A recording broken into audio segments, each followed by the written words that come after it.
Today's video, I'm going to talk about the history of my 2006 Jetta TDI. I originally bought this car in May 2010. It had 100,000 kilometers on it.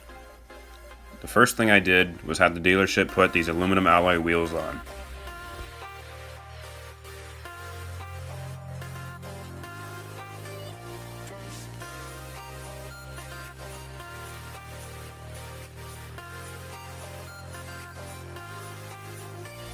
Second thing I did was had the windows tinted. Then I had a trailer hitch installed so I could still use my bike rack when I go mountain biking. Then I bought some projector headlights and installed them.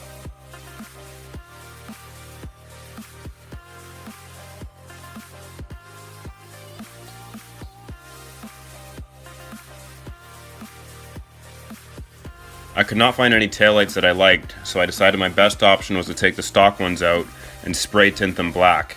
I put 4 coats of black on, and then I did 8 applications of clear coat.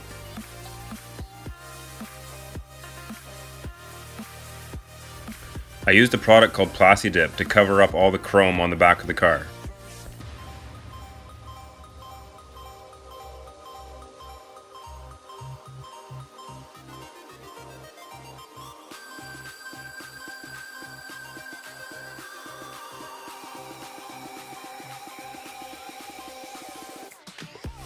I also wanted to get rid of all the chrome on the front of the car.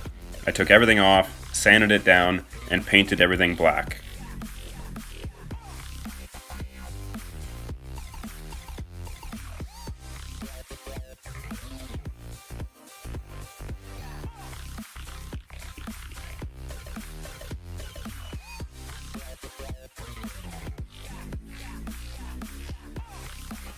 I used H&R Sport Springs to drop the car 1.5 inches, and then I bought some 17-inch NK Lusso rims.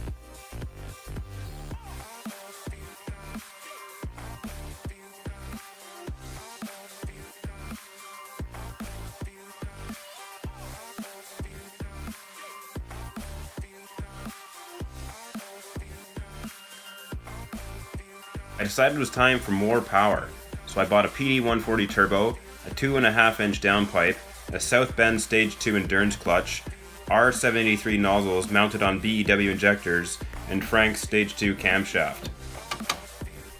I also put in a Diesel Geek short shifter. I also took out the factory differential and installed a Pelican limited slip differential. I originally bought a PD 140 turbo but never actually installed it. The reason I didn't install it is because the injectors that I bought were way too big for that turbo. So I ended up going with this Dark Side Developments GTB 2056 turbo kit. I'm also using the Dark Side 3-inch downpipe. So at the time, this is my only vehicle and I wanted all the parts installed as quickly as possible, and I wanted the job done right, and I wanted to minimize my downtime as much as possible. So I took the car to a company in Abbotsford, BC to do the work for me. The car was supposed to be done in a week, but that turned into 4 months. During those 4 months, I had to buy another car. I ended up buying a 1999 Volkswagen Jetta TDI. Once the performance shop in Abbotsford had replaced the cylinder head, they refused to reinstall the VW injectors with the R783 nozzle. They claimed that those injectors were the cause of the keyway to shear off and the camshaft to stop rotating and cause serious engine damage.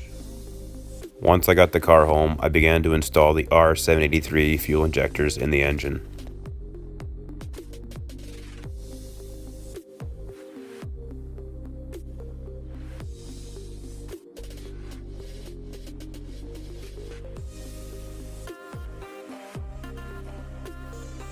After driving the car around for a while and trying many different tunes, the engine developed a severe oil leak.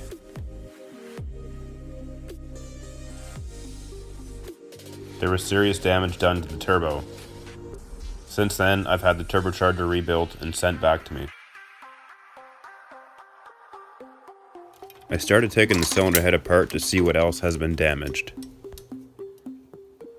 Which brings us here in the middle of my engine teardown. That's it for today's video. I hope everybody enjoyed it. If you did, please click that like button and check back next week for my brand new car.